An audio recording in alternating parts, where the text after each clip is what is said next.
first ever Dishing and Swishing video podcast. It's just me, Eddie, here in the basement. Obviously, there's no Nick because Nick decided to go get a job in Monroe, Louisiana. That's where Matthew McConaughey spent season 1 of True Detective in Carcosa. So, send Nick your congrats and also send him, your best wishes and best of luck because it's a dangerous place. No, I'm kidding. Congratulations to Nick. We will be continuing the podcast remote, obviously, through like Google Hangout. We'll figure that out soon. But for now, I figured I should give you guys some content because that's the kind of leader I am. I'm a blue collar guy. I come here and do my thing. And I had a little idea. I could do a PTI type barstool rundown thing where give you a couple topics, just my take on them, rinse, wash, repeat, do it again next week because it takes me only a couple minutes. And I'm told to build a brand, and by building my brand means get my face radio out there. So I'll do a couple more video podcasts, but you will also be able to download this short little, rundown type segment on our iTunes and SoundCloud and everything else. So I will figure out the whole technical side of that. So those people who always listen and are commuting, to wherever, and you can't watch me, you could listen to me, they'll still have that option. So that's good. And I think now that housekeeping is out of the way, and then obviously our last episode should still be up there. Our interview with BU's defenseman Brandon Hickey, who is the Calgary Flames draft pick. Great conversation with him. He's a really nice guy, and thanks again to BU for setting that up for us. So go check that one out. That was our last full-length podcast, but like I said, we will have more soon, and I'll just be doing a couple of these rundown, these short little segments from time to time. So anyway, let's get started with my rundown. My number one topic, and I think the number one topic right now in New York sports, is Matt Harvey and the whole situation you have with the Mets. And I think I have a solution, and I think I know what Matt Harvey's problem is because I suffer from it as well. And I'm not talking about blood clots, the real problem. But the original issue I had was with the Mets and the Mets PR staff. And when you don't give a diagnosis of what the issue is, and they said it's not an arm, it's not orthopedic, and you let people in the tri-state area guess, it's not going to go well. And you have these idiot callers, people who call WFAN, think of the most absurd, crazy things you could possibly think of. And Twitter, said it could be cancer, it could be an STD, it could be, a number of things. And it comes out and it's blood clots in his bladder, which is very serious. If you WebMD it, it'll say you're going to die, like every other symptom you Google, or you search on that website will say. But, they had a procedure done, and his blood clots are now out of the bladder, and Matt then said it's because he holds his pee. This is where the things turn. This is where I heard that, and I said, I know what's wrong with Matt, because I suffer from it too. So, Matt's now currently unhappy with the New York media and how people reacted to him saying that. They thought I was childish. Sure, I suffer from it too. I was also offended. And Matt's problem is he has stage fright, just like yours truly. I cannot pee in a stall. Matt Harvey cannot pee in a stall. Matt Harvey cannot pee in front of his teammates. He cannot pee in front of Terry Collins. He cannot pee in front of Sandy Alderson. He cannot pee in front of the Wilpons.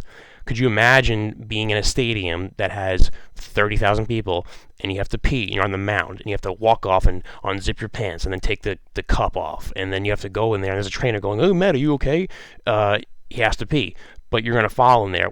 The worst thing a person with stage fright has, you want to get in the side of my mind, I'll tell you, and it's when you're in a bathroom with only one other person and there's no sounds because they're just waiting to hear the tinkle drop in the toilet and against the water, and that is just, it's cringeworthy, and you can't go, and all of a sudden that's it, you're all set, you're not going to the bathroom, and the minute you leave the bathroom, your bladder is expanding again because it hurts badly, and I've had that happen to me a million times, and I'm sure Matt has that happen to him as well, and that's exactly what the issue is. Matt Harvey is suffering from stage fright, and he cannot pee because no one gives him the space he needs. The bright side for Matt Harvey is that he will be a Yankee soon, and we do have money, and we do spend money. So Matt Harvey will have his own bathroom, his own aisle, his own stall, whatever he needs for his services. We will provide that. I'm sure the Steinbrenner family will. So, Matt, there's always good things to come. But in all seriousness, I'm glad Matt's okay. Hopefully he does pitch Sunday, but I can tell you it's terrible. I can't pee in public. So, yeah, water break. This will make me pee. The biggest topic right now, by far, nationally is the whole D'Angelo Russell texting, Snapchat video, whatever it is, scandal with his teammate Nick Young, Swaggy P, and Nick Young's, I guess, fiance, not fiance. He's engaged. Is it called fiance if you're a girl? I don't even know. I don't have Nick to ask these questions to.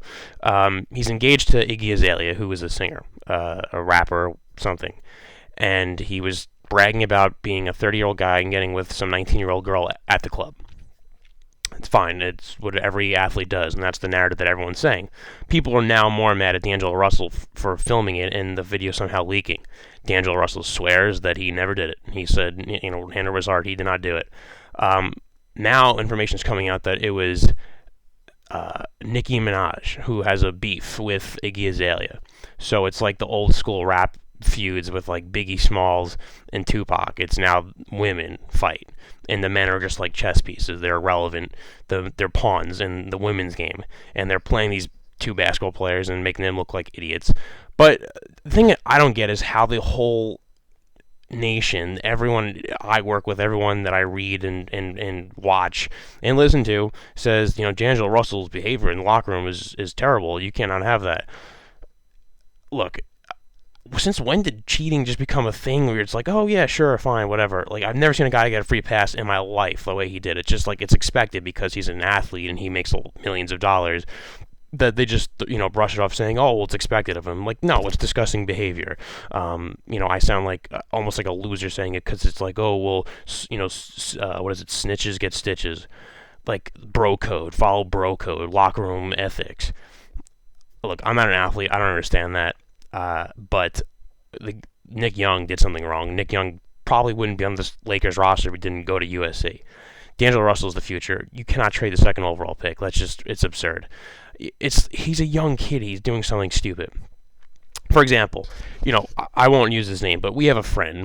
My group has a friend who used to always have his Facebook on, logged in and open. We used to maybe go on his Facebook and say things to people and type, funny messages, sometimes mean, I'll be honest, mean, and we would joke around with them and say, like, they come back and be all upset, and then we'd say, oh, sorry, it was my dad, or, sorry, I'm Batman, or something stupid. Nothing ever came of it. No one ever harassed my other friend, but if he say it was jumped one day, then we're the bad guys. That's kind of like what happened here. If this video did not get out, no one knows this. D'Angelo Russell is not a bad guy. Nick Young still is a bad guy, just no one knows of it.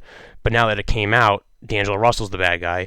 The same way I guess like how we would have been blamed for the stupid, immature horseplay, which is what Russell was doing. He was filming something stupid and he shouldn't have. It should stay in-house. I'm agreeing that he's dumb, but it got out apparently from Nicki Minaj's camp, so someone knows D'Angelo who knows Nicki Minaj, and now the video is out there, and I think obviously a very long-lasting marriage that would have been is no longer. But I don't know. Look, singers and athletes together is just a recipe for disaster, and that's what happens here.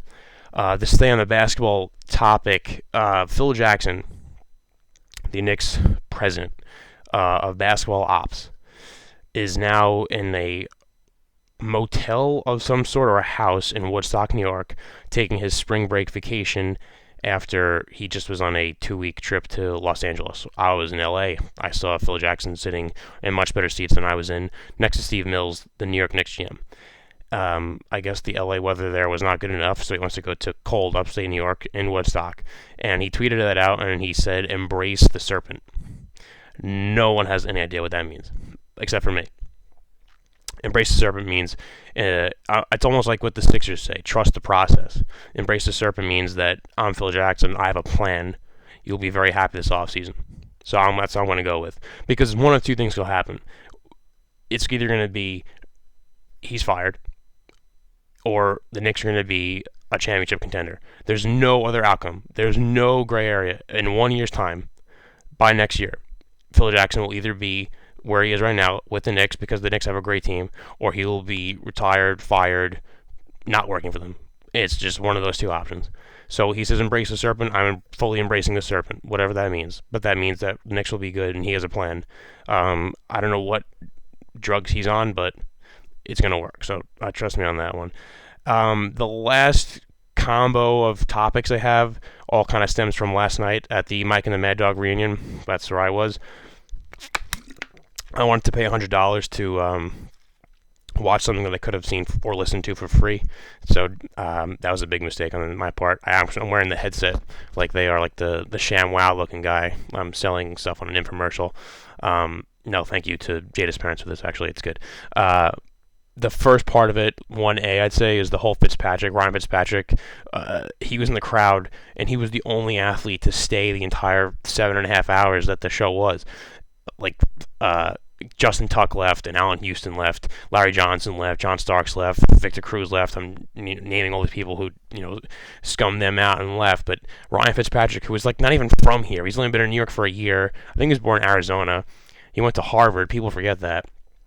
And he stayed the whole entire time so that Chris Mad Dog Russo could say, Ryan, sign your contract, $16 million, give it to him. And he just put his head down and laughed and took it like a champ. And I agree with, Russo, the Jets need him, but it's just hilarious that this guy stayed the whole time and got, ripped to shreds, and the whole crowd was cheering from him. And there's, I think Mike said the Jets will be a playoff team if Fitzpatrick signs. I mean, talk about awkward. That you go to this event to help them out and donate to charity, the Garden of Dreams charity, which is a great cause. So good job by Fitzpatrick and whoever else he came with, but like to stick it out and have those guys on stage who are like talking like a Steve Jobs, Apple convention is. I mean, I give him a lot of credit. So if they somehow can get Fitzpatrick to sign with the Jets, like they somehow claim they made the Dodgers trade Piazza to the Mets because it was all them on the radio airways back when they were, the big hit in what I believe it was 97 he was traded in. I don't know. If they do it, they work some magic. But seeing Fitzpatrick there and putting his, his bearded face in his hand like that, it was just hilarious. So the other part I wanted to get into from that was the whole Tom Coughlin thing. And I don't know why it's news. I think this is the biggest non-story story I've ever seen, at least in recent memory. Tom Coughlin is mad he got fired. Anyone who gets fired is mad. That's the reason why they have a security guard walk you out of a building if you're fired, if you have a regular job like you're just some average Joe. He's not going to take it well, but he's still, hanging around the Giants facilities and stuff, but there's no real title for him. And he finally came out and said there's no job, there's no role for him on the Giants. He said that he's still open to coach, and, he doesn't really want to commit to the TV stuff. So that kind of proves that he's still salty over it. I don't know why him saying this yesterday to Mike was all of a sudden groundbreaking information where the whole entire crowd is like, oh, they have a sentimental thing for Tom Coughlin. Yeah, he won us 2 Super Bowls, but he also made us miss the playoffs like 6 out of the last 7 years. So, I don't know. I think that people are reacting to this. It's not news. It's not, breaking news in the least. Did he say stuff that's more concrete and about that not having a role? Sure. But Tom Coughlin being mad that he was fired is just like saying grass is green, the sky is blue. Again, that shows you that people in New York really don't listen to anything that happens unless it comes from Francesa's mouth between noon and midnight, Monday to Friday. So that's pretty much all I have for this. There's a quick little taste. I think we're running like 15 minutes or so. So I will post this ASAP as possible. You could find it on iTunes as well. It's just a quick little taste of stuff. Obviously, I should have probably tweeted this out before I was going to do this. I would have answered questions live. So that's on me. That's my bad. I will be better next time. But hopefully soon I'll be back with Nick. Remote location. We'll do another video podcast. I think you can record on Google Hangout. So again, it's Eddie podcasting on video this time, solo from the bar with the very offensive harpoon a fat chick bumper sticker and the dinner bell, and this is behind the scenes look. So again, everyone, thanks for stopping by and listening to this, and we'll do more soon.